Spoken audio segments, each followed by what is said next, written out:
ओम नमः शिवाय दोस्तों। सोमवार की व्रत कथा व्रत करें या ना करें, अवश्य ही सुननी चाहिए। सोमवार की व्रत कथा इस प्रकार है। किसी नगर में एक धनी व्यापारी रहता था। उसका व्यापार दूर दूर तक फैला था। नगर के सभी लोग उस व्यापारी का सम्मान करते थे। उसके पास सब कुछ था, लेकिन व्यापारी फिर भी दुखी था, क्योंकि उसके कोई पुत्र नहीं था, जिस कारण वह मृत्यु के बाद अपने व्यापार के उत्तराधिकारी को चुन सके। इसी चिंता में वह हमेशा रहता था। पुत्र प्राप्ति की इच्छा से व्यापारी प्रत्येक सोमवार भगवान शिव की व्रत पूजा किया करता था। शाम के समय शिव मंदिर में जाकर शिव जी के सामने घी का दीपक जलाया करता था। उसकी भक्ति देखकर मां पार्वती जी प्रसन्न हो गई और भगवान शिव से उस व्यापारी की मनोकामना पूरी करने का निवेदन किया। भगवान शिव बोले, इस संसार में सबको उनके कर्मों के अनुसार ही फल मिलता है। जो प्राणी जैसा कर्म करता है वैसा ही फल प्राप्त होता है। शिव जी द्वारा समझाने के बाद भी मां पार्वती जी नहीं मानी और उन्होंने व्यापारी की मनोकामना पूरी करने के लिए भगवान शिव से बार बार अनुरोध किया। माता के आग्रह को देखकर भोलेनाथ ने उस व्यापारी को पुत्र प्राप्ति का वरदान तो दिया, लेकिन साथ में यह भी कहा कि इसके पुत्र की आयु केवल 16 वर्ष की होगी। 16 वर्ष तक ही यह जीवित रह सकता है। उसी रात भगवान शिव उस व्यापारी के स्वप्न में आए और बोले, तुम्हें पुत्र प्राप्ति का वरदान मिला है, लेकिन तुम्हारे पुत्र की आयु केवल 16 वर्ष ही होगी। भगवान के वरदान से व्यापारी को खुशी तो हुई, लेकिन पुत्र की अल्पायु की चिंता में वह खुशी नष्ट हो गई। व्यापारी पहले की तरह सोमवार को शिव भगवान की विधिवत पूजा व व्रत करता रहा। कुछ महीनों के बाद उसके यहाँ अति सुंदर बालक ने जन्म लिया। घर में खुशियों का माहौल था। बहुत धूमधाम से पुत्र जन्म का उत्सव मनाया गया। व्यापारी को पुत्र जन्म की अधिक खुशी नहीं हुई, क्योंकि उसे पता था कि उसके पुत्र की अल्पायु है, वह केवल 16 वर्ष तक ही जीवित रह पाएगा।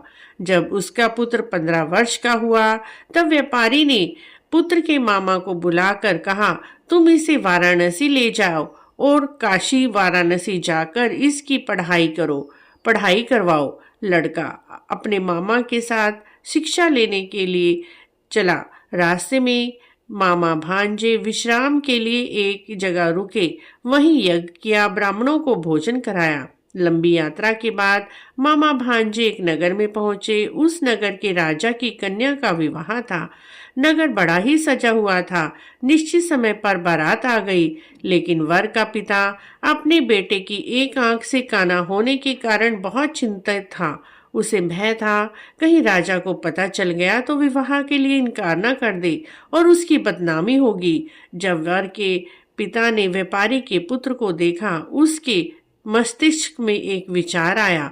उसने सोचा, इस लड़के से को दूल्हा बनाकर राजकुमारी से विवाह करा दूं। विवाह के बाद इसको धन देकर विदा कर दूंगा और राजकुमारी को अपने साथ ले जाऊंगा।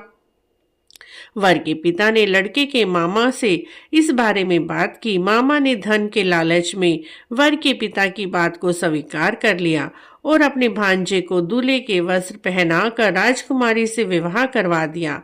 राजा ने बहुत सारा धन देकर राजकुमारी को विदा किया। शादी के बाद लड़का जब राजकुमारी के साथ लौट रहा था, सोच रहा था कि मैं राजकुमारी को कैसे बताऊं सच्चाई, और उस लड़के ने राजकुमारी की चुन्नी के पल्ले पर लिख दिया, राजकुमारी, तुम्हारा विवाह मेरे साथ हुआ है। मैं काशी पढ़ने जा रहा हूँ। जब तुम इस नवयुवक के साथ जाओगी, क्योंकि इस नवयुवक की एक आंख नहीं है, ये एक आंख से काना है। और वह यह लिखकर चला गया। राजकुमारी ने अपने चुन्नी पर लिखा हुआ पढ़ा और काने लड़के के साथ जाने से इनकार कर दिया। राजा को जब सब बातें पता चली तो उसने राजकुमारी को अपने महल में ही रख लिया। उधर लड़का अपने मामा के साथ काशी पहुंच गया। गुरुकुल में पढ़ना शुरू कर दिया। जब उसकी आयु 16 वर्ष की हुई, उस दिन उन्होंने यज्ञ का आयोजन किया। यज्ञ की समाप्ति पर ब्राह्मणों को भोजन कराया, खूब अन्न वस्त्र दान किए। रात को वह अपने सोने के कमरे में सो गया। शिवजी जी के वरदान के अनुसार शयन अवस्था में ही उसके प्राण पखेरु उड़ गए। सूर्य उदय पर मामा ने मृत भांजे को देखकर रोने लगा, विलाप करने लगा और दुख प्रकट करने लगा। लड़के के मामा के रोने के स्वर और विलाप के स्वर जब भगवान शिव और माता पार्वती ने सुने तो माता पार्वती ने भगवान से कहा, हे प्राणनाथ, मुझे इसके रोने के स्वर सहन नहीं हो रहे हैं। आप इस व्यक्ति के कष्टों को अवश्य ही दूर करें। भगवान शिव ने माता पार्वती से कहा, देखो, आपने जिस व्यापारी को पुत्र दिया था उसकी 16 वर्ष की ही आयु थी। वह अपनी आयु भोग चुका है, इसीलिए इसका मामा विलाप कर रहा है। माँ पार्वती ने फिर शिव से निवेदन किया, इस बालक को जीवन दान देने का आग्रह किया। माता पार्वती के बार बार आग्रह करने पर भगवान भोलेनाथ ने उस लड़के को जीवित होने का वरदान दिया और कुछ ही पल बाद वह जीवित होकर उठ बैठा। शिक्षा समाप्त करके लड़का मामा के साथ अपने नगर की ओर चला। दोनों चलते चलते उसी नगर में पहुंचे जो जहां उसका विवाह हुआ था। नगर में यज्ञ का आयोजन किया। राजा ने यज्ञ के आयोजन में तुरंत ही उस लड़के को पहचान लिया। यज्ञ की समाप्ति के बाद राजा ने मामा और लड़के को महल में बुलाया। महल में रखकर बहुत सा धन, वस्त्र और राजकुमारी के साथ विदा किया। इधर भूखे प्यासे रहकर व्यापारी और उसकी पत्नी बेटे की प्रतीक्षा कर रहे थे। उन्होंने प्रतिज्ञा कर रखी थी, यदि बेटे की मृत्यु का समाचार मिला तो दोनों ही अपने प्राण त्याग देंगे। लेकिन जैसे ही बेटे के जीवित वापस लौटने का समाचार मिला, वह दोनों बहुत ही प्रसन्न हुए और सारी नगरी में उल्लास करवा दिया। बेटे के विवाह का समाचार सुनकर पुत्र वधू राजकुमारी को देखकर उनकी खुशी का ठिकाना ही न रहा। उसी रात भगवान शिव ने व्यापारी के स्वप्न में आकर फिर से कहा, हे श्रेष्ठ योगी, मैंने तेरे सोमवार के व्रत से और व्रत कथा सुनने से प्रसन्न होकर तेरे पुत्र को लंबी आयु प्रदान की है। पुत्र की लंबी आयु जानकर व्यापारी बहुत ही खुश हुआ। शिव भगत होने के कारण उसने सोमवार के व्रत लगातार रखते रहे और सोमवार की व्रत कथा वह हर सोमवार बड़ी ही श्रद्धा भाव से सुनता था। जो भी इस कथा को श्रद्धा भाव से सुनते हैं, पढ़ते हैं, हुंकारा भरते हैं, उनकी सभी इच्छाएं भोलेनाथ माँ पार्वती अवश्य ही पूरी करती हैं।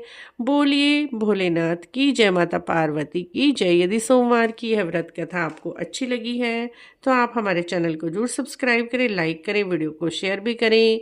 कमेंट बॉक्स में ओम नमः शिवाय अवश्य लिखें।